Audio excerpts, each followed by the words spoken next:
In the Sumerian tablets it is written that we humans were created to work in gold mines.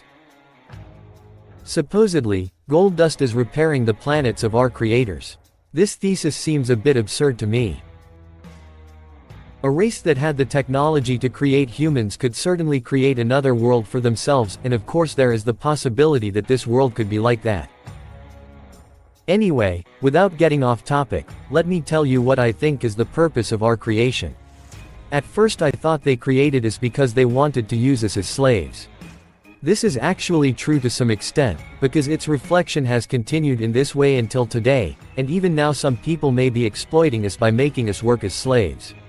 When we think a little deeper, questions like who allowed this exploitation and why, and more importantly, who started this system and why, arise.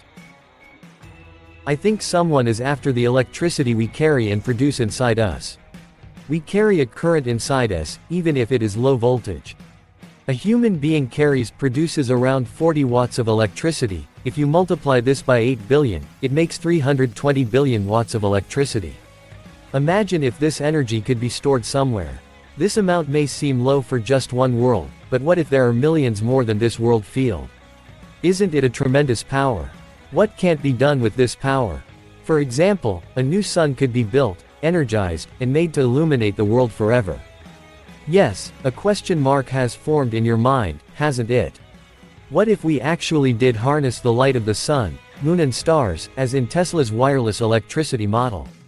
What if the system in the universe is based on this cycle?